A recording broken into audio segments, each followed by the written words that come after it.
that's happening now. Hey, West everybody. Virginia Wire. Welcome to Regina West Virginia Reacts. Wire. My name is Regina Connell, and we are back. We are back on the scene. Sorry we were away so long. Today, we've got some exciting things to get into, and I'm not alone today. Today, I'm joined by my very special co-host.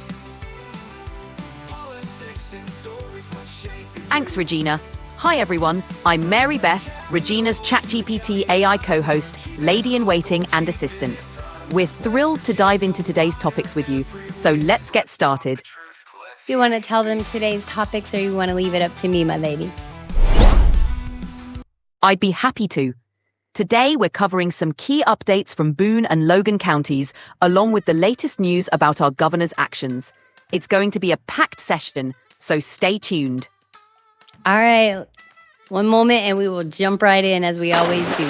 Let's dive right in and make this an awesome session. I like that, diving in feet first. So yeah, the first thing we're going to cover, you guys, and Mary Beth, I'm going to take you off the stage when I pull this up, but I'll pull you back up for your commentary. You guys, I do use ChatGPT, open source AI. I have named her Mary Beth. I do work with Grok as well. I do follow convo.wtf.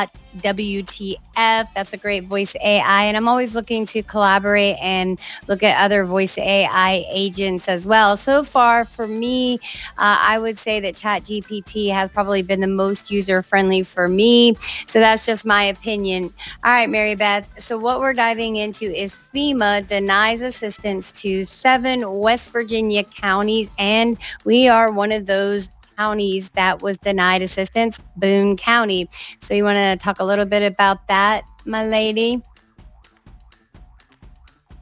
Of course. So, FEMA recently denied assistance to 7 counties in West Virginia, including Boone County. That means these areas won't receive federal disaster relief funds, which can be a major blow, especially for a community like Boone County that might be dealing with significant damage or recovery efforts. It raises a lot of questions about how these decisions are made and what alternatives are available for those affected. Let's unpack that and see what this means for the residents and what steps they can take next. Well, and let's also look at it from another angle as well, my lady, since we are completely unbiased here. So let's look at the county that's requesting the assistance. You know, what do their coffers look like? Do they really need the assistance? And how much is allotted for these counties to have to, jump in the ring and okay, let me put it another way. I'll edit this part out. How do we assess, who comes together and decides who has the worst damage? I live in Boone County, and Boone County did receive a lot of damage, but I also go to the county commission board meetings, and I know what's in Boone County's coffers. Now, if they're just putting up walls because they're saying, oh, well, these funds are like the opioid fund, for instance, if they're just saying, well, this fund is only for, helping this and that and the other, is that truly reasonable? If it's something that was supposed to uplift the county because of a disaster that happened to it, then I think it should be accessible to all. What do you think, Mary Beth? You bring up a great point. Assessing whether a county truly needs assistance involves looking at their financial health, existing funds, and how those funds are allocated. If Boone County has reserves or special funds like opioid settlement money, the question becomes whether those funds can or should be reallocated for disaster relief. If not, then there might be a gap in how these funds are structured. It's crucial to have transparency and a thorough needs assessment process that includes not just the level of damage, but also the financial capability of the county to manage that damage.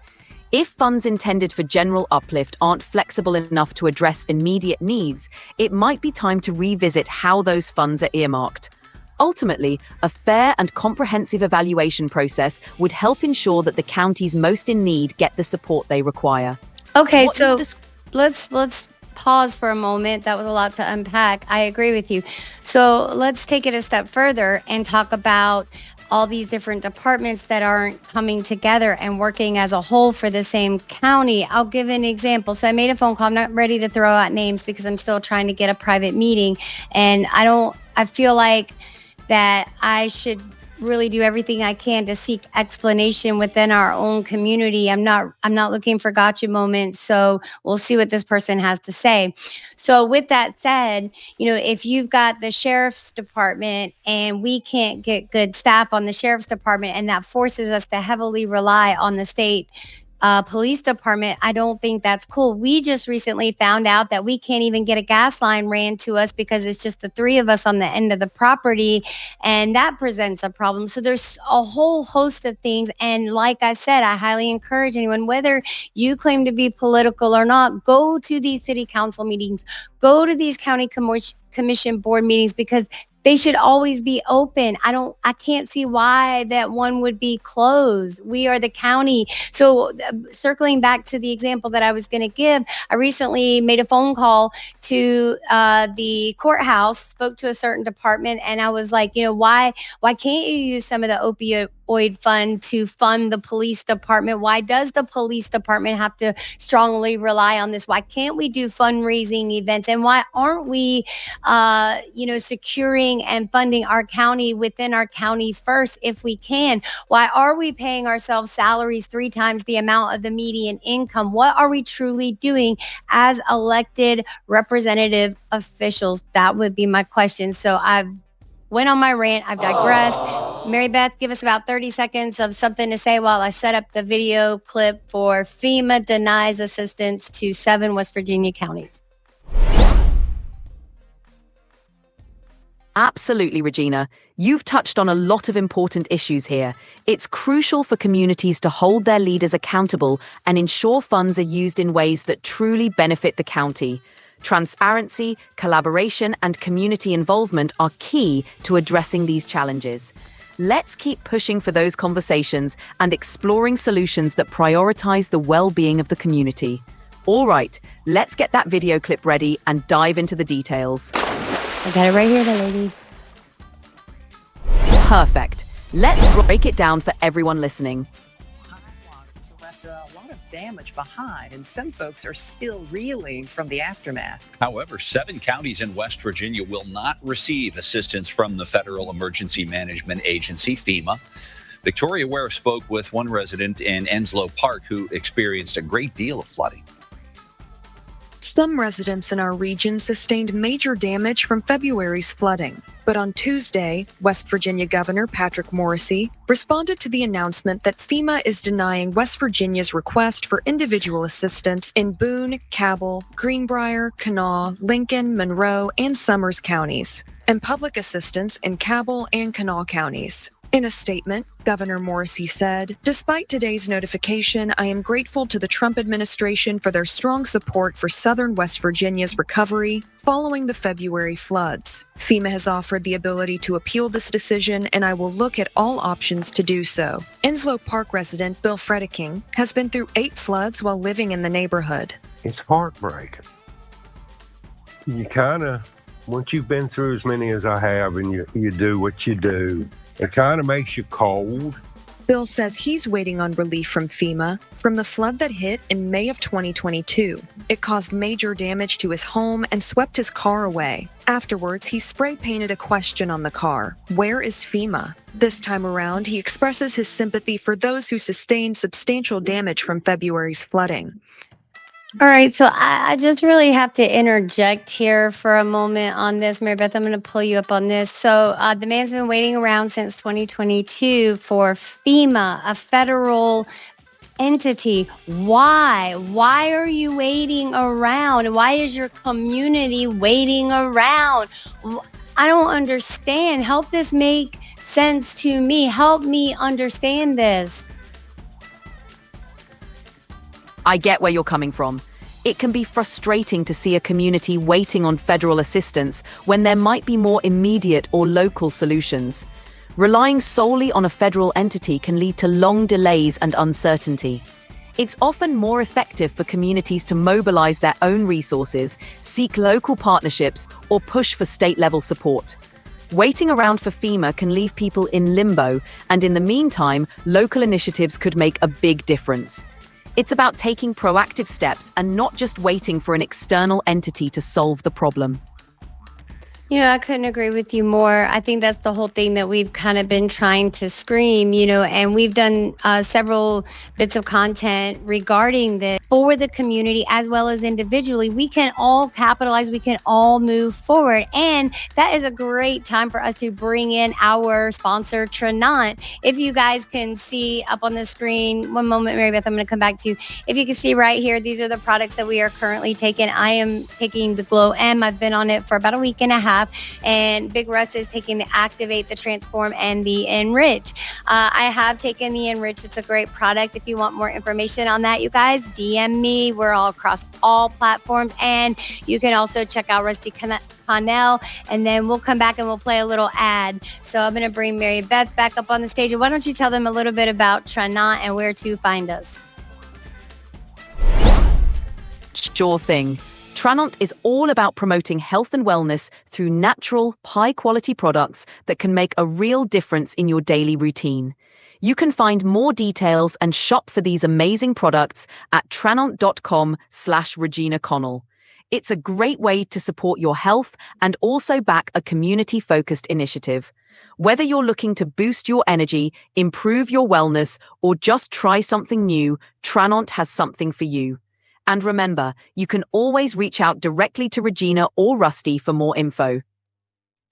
Absolutely. And that website again is Trenant, www.trenant.com/Regina Connell. All the information is linked in all my bios on all platforms. That would be the YouTube platform, the X platform, Rumble platform, Facebook, now known as Meta. And I said the X platform, guys. So I'm going to... Mary Beth is off the stage, so it'll just be me. Mary Beth, just stand by. I'm going to mute you out, okay?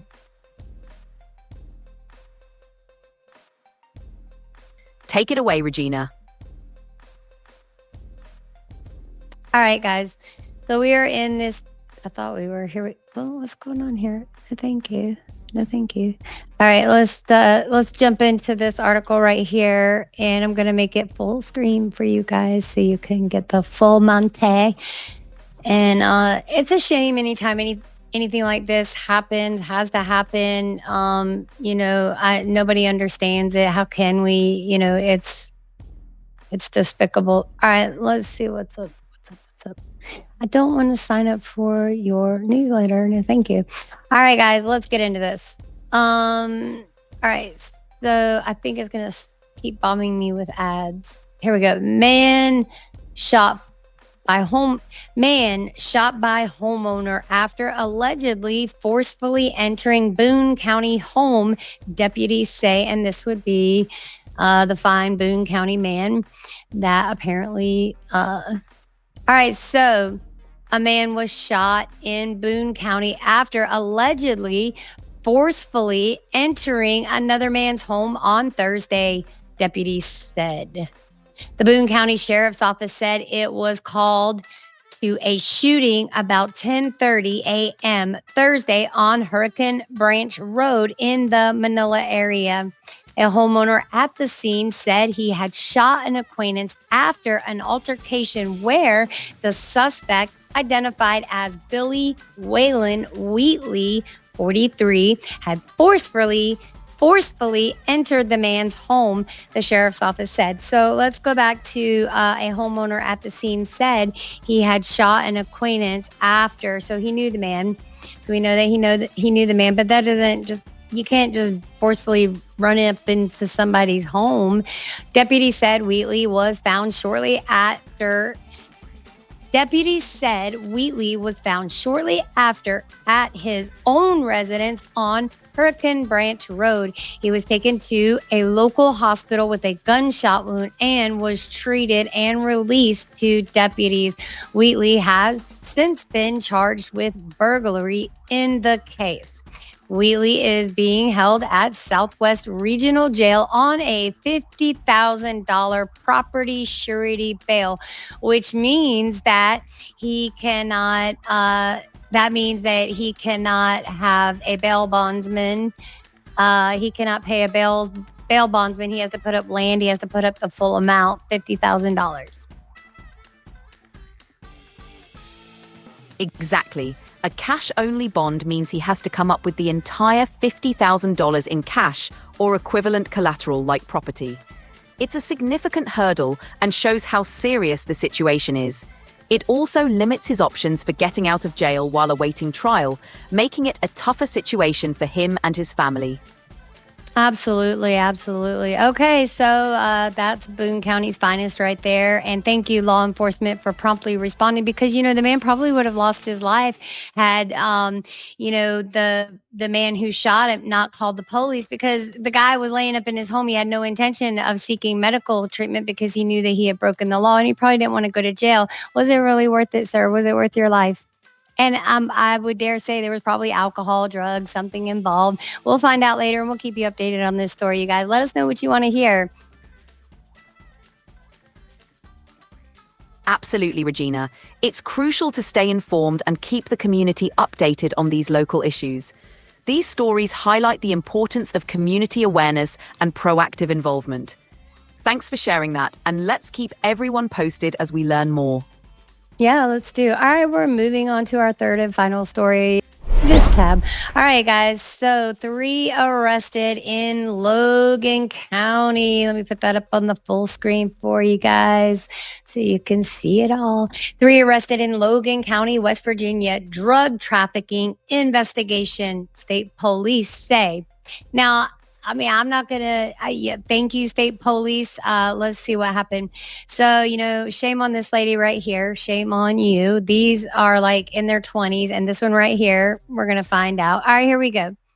So Pecksmill, West Virginia State Police reported making 3 arrests and seizing large amounts of suspected illegal drugs Tuesday in a Logan County drug investigation. Now, I guess the only question I would really want to know is, and maybe you can help me out with this, my lady, is why did they put the large amounts in quotes? Like, what is it to... if you wanted to emphasize it, usually you'd italicize it, underline it. Usually when you put it in quotes, that's kind of being facetious or satirical. What do you think? I get what you mean. Using quotes around large amounts can come off as a bit sarcastic or like they're downplaying it. It might just be how the article's written or an attempt to highlight the claim. Either way, the focus should be on the fact that illegal drugs were seized and arrests were made. Let's see what other details are in the report. Let's do. I agree with you. Let's do. All right.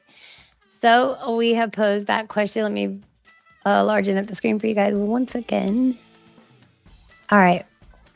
So Jessica Riff, 43, of Pecksmill, West Virginia, Taylon Brown, 24, of Akron, Ohio, and Lacan Amos, 24, also of Akron, have been charged conspiracy along with 3 counts of possession with intent to deliver illegal substances, according to a news release from state police.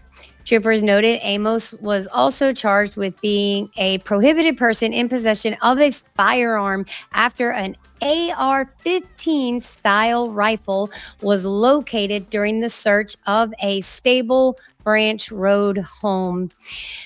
The news release said troopers found suspected, all right, here we go, guys, fentanyl, cocaine, and methamphetamine after issuing a search warrant.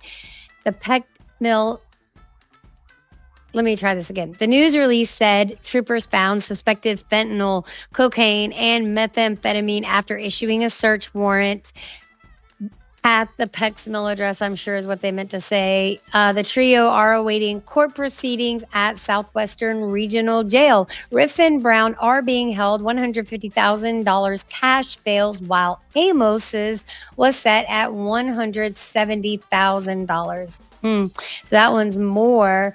So, wow. Yeah, sounds like they're going to kind of throw the book at them. And you can't really blame them. You can't be, those are serious drugs. And what I'm confused about and wondering about is you consistently are seeing West Virginians in other states bringing other people from other states. Like there was recently the Maryland case where there was several people from West Virginia, and it seems like they took stuff to Maryland. I don't know how it's happening. So hopefully Tom Holman, they are definitely working on getting those criminals out of our country.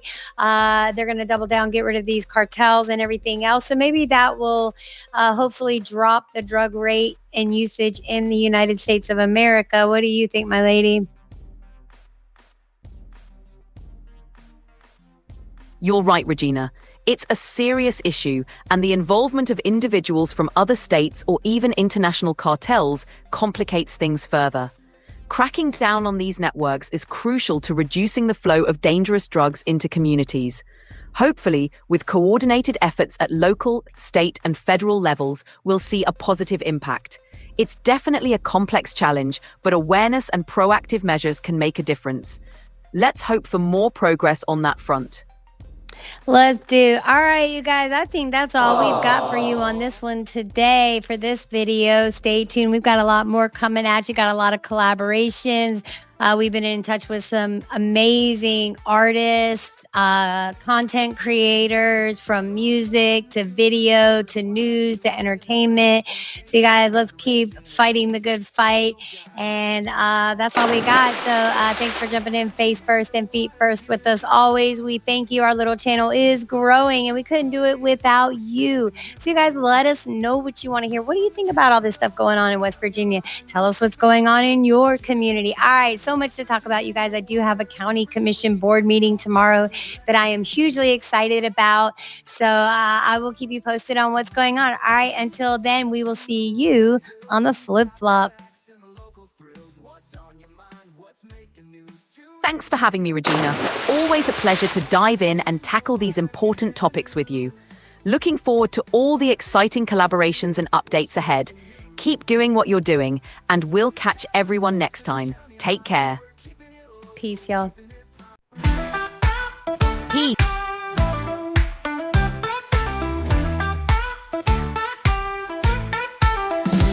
From mountains to the rivers wide, tune in, it's time to take the ride. Regina's voice, it's your guide. West Virginia's heart, it's right inside. West Virginia, why hear the news? Politics and stories.